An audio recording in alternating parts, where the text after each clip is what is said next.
Welcome back to my channel, Chemistry Made Simple for NEET. I am Dr. Subramaniam with a PhD in Chemistry. So today I am going to upload the most important MCQs of the lesson, Classification of Elements and Periodicity in Property from class 11.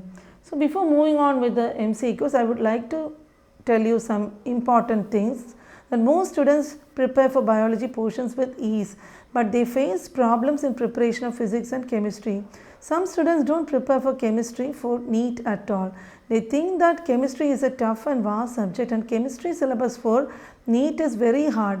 But the reality is that chemistry is a very scoring and easy subject. If you study with proper strategy and right study material and continuous efforts and proper revisions, you can get very good marks for NEET exams. So now we can move on with the today's session for the most important MCQs from the lesson, Classification of Elements and Periodicity in Properties. So the first question for today is, who gave the idea for the first time to classify elements as per their properties? The choices are A. Mendeleev, B. Daubeney, C. Newland and D. John. So the answer is Daubeney.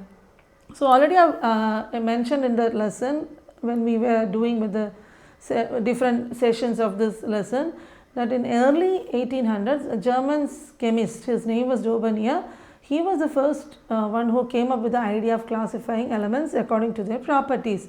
And in 1829 he found out something, that he noticed a similarity in triads. Triads means three elements grouped together and they had similar properties, so that is how he classified the elements. And the next question is, which of the following is not a Daubeney triad? A. Lithium, sodium and potassium. B. Helium, sodium and argon. C. Calcium, strontium and barium. D. Chlorine, bromine and iodine. The correct option is B. Helium, sodium and argon. According to Daubeney's triads, the average weight of the first and third element is equal to the second element. So lithium, sodium, potassium, calcium, strontium, barium, chlorine, bromine and iodine, they all satisfy the Daubeney triads conditions, and but helium, sodium and argon, they don't follow the law of Daubeney triads. So the correct answer is option B. Now the next question is, the property of every eighth element is similar to that of the first element. This theory was put forward by A. Thomson, B. Daubeney, C. Mendeleev and D. John Alexander Newland. So all of you would have guessed the correct answer is option D. That is in 1865. John Alexander was an English chemist and he proposed the law of octaves. So it's said that when elements are arranged in the increasing order of atomic weights, the property of every eighth element will be similar to that of the first element. So next question is, the periodic functions of the dash are the properties of respective elements. A. Atomic weights, B. Atomic number, C. Chemical properties and D. Number of protons. So the periodic function of atomic weights are properties of respective elements. So Dmitry Mendeleev, he was a Russian chemist. So according to him, he got the credit for developing the modern periodic table. So he said that the periodic function of atomic weights are the properties of respective elements. Now next question is, Eka aluminium is A. Germanium, B. Gallium, C. Silicon, D. Copper. Option is B. Gallium. So during the time of Mendeleev, gallium was not discovered.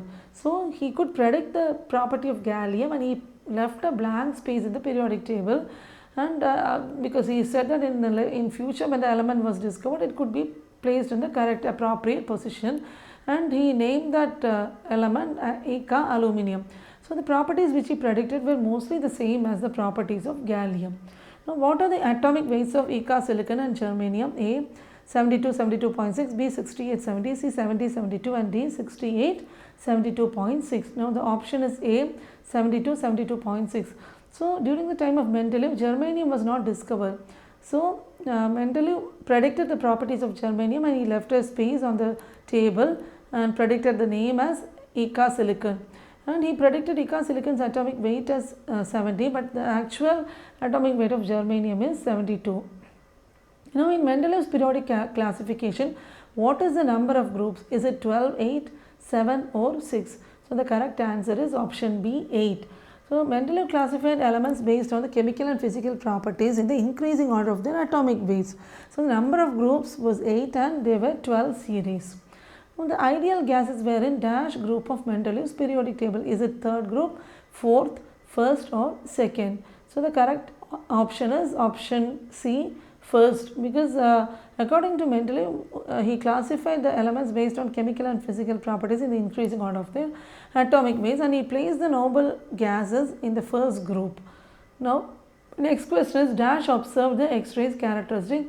Was it Henry Moseley, Mendeleev, Pauli or Newland? The correct option is A, Moseley, who was an English physicist, and he is known for the modification of Mendeleev's periodic table, and he found out that the atomic number is more important than atomic weight by his observation of the characteristics in X-rays. So, it showed a regular characteristics in X-rays. And now next question is the physical and chemical properties of an element are periodic function of its A, atomic mass, B, elemental behavior, C, number of electrons, and D, atomic number. The option is, correct answer is D. So, the statement which says that the periodic function of the atomic number, accordingly it states that the physical and chemical properties of the element is in the modern periodic law, it was changed according to Moseley by doing some experiments. Now, next question, Moseley's law is given by the equation here A into Z minus B. They are asking what A and B represent. Choice A of proportionality constant, screening constant. Option B is screening constant, proportionality constant. Option C is absorption constant, proportionality constant. Option D is screening constant and Boltzmann constant. Option A, that is proportionality constant and screening constant, is the correct choice.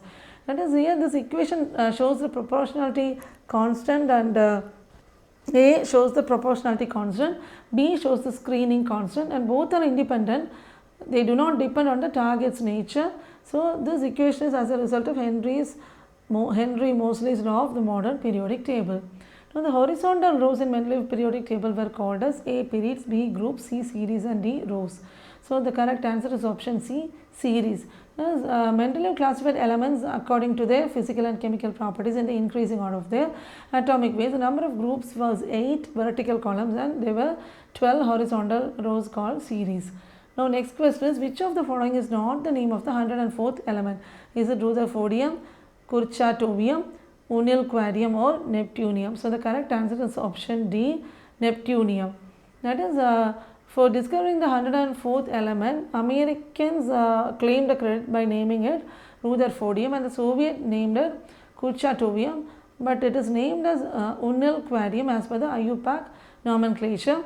Neptunium is the 93rd element. So, you can notice that I have included many important points while I am giving an explanation for the correct choice, because if you get some questions based on this, you can easily answer it without going through the whole lesson in the NCERT. So, what I have included in here is enough for you to revise, do a quick revision just before the examination point of view, and you can score very good marks as well.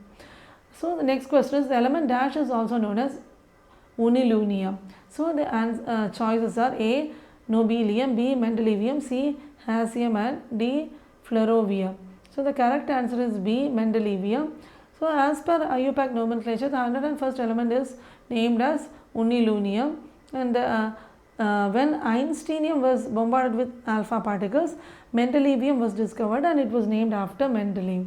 Now, the next question is, what is the name of the 109th element as per nomenclature? A, is it unilunium, B, unilunium, C, ununilium, and D, unininium. See, it's a very sort of difficulty in similar names are given. So, don't get confused with the alphabets or the correct name of the element. So, the correct answer is option A. A is unilinium.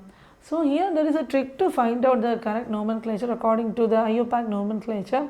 0 means nil, 1 is UN, 2 is Bi, 3 tri, 4 quad, 5 pent, 6 hex, that is pentane, hexane and all that, 7 sept, 8 oct, and 9 ENN. So, it's 109. So, 109. What is it for 1?